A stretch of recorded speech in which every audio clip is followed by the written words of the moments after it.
অনেক দিনের মায়ের ইচ্ছে ছিল একটা মন্দির দর্শন করার, সেই দৌলতে আমাদেরও যাওয়া। তাই সকাল সকাল স্নান টান করে রেডি হয়ে গাড়িতে বসে পড়েছি। ঐন্দ্রিয় মায়ের কোলে রয়েছে, ওইদিকে বড় হিরো সামনে বসেছে, আর এদিকে গৌতম যাচ্ছে না। চলো দেখতে থাকো কোথায় যাচ্ছি, কোন মন্দির যাচ্ছি।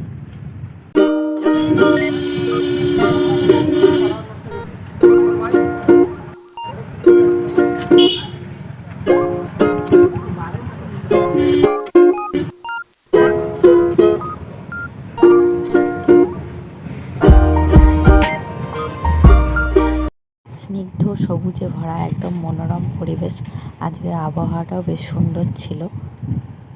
আমাদের শহরাঞ্চলে তো এত বন জঙ্গল দেখতে পায় না, তাই শহরাঞ্চলে সবুজেরই অভাব, তাই একটু চোখটা শান্তি পেল দেখে। আমরা চলে এসেছি আমাদের ঘর থেকে প্রায় 1-1.5 ঘন্টার রাস্তা একটা হাতিখেদা মন্দিরে। মন্দিরটার নাম হচ্ছে হাতিখেদা। এখানে জুতোগুলো খুলতে হবে, তারপরে মন্দিরে প্রবেশ করতে হবে।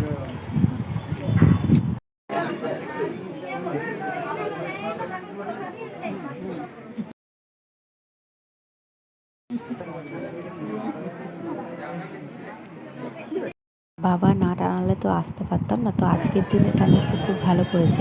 কারণ আজকে একটু আবহাওয়াটা ঠিক ছিল। তীব্র গরমে মেয়ে ছেলেগুলোকে দাঁড়িয়ে রাখা অসম্ভব ব্যাপার ছিল।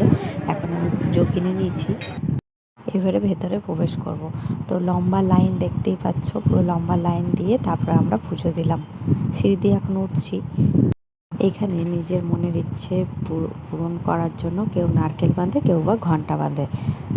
এটি বহু প্রাচীন মন্দির, বাবা নাকি কাউকেই নিরাশ করে না, সবার মনস্কামনাই পূর্ণ করেন।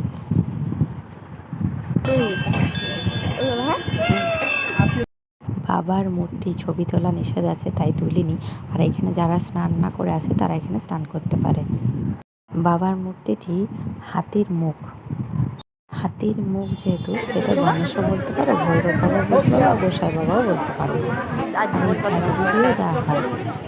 আর যাদেরই মনস্কামনা পূর্ণ হয় তারা ভেড়া বলি দেয়, তারপরে ওখানে ভেড়ার মাংস রেঁধে রান্নাবান্না করে ওখানে পিকনিকের মতন করে খায়।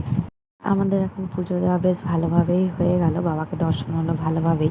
এবারে গেট পাস হচ্ছি, আর তারপরে কচুরি, জিলিপি, সিঙ্গারা ওইসব খেয়ে দিয়ে একটু কোল্ড ড্রিঙ্কস খেয়ে তাড়াতাড়ি করে বেরিয়ে পড়লাম। আশেপাশে অনেক দোকান টোকানও ছিল।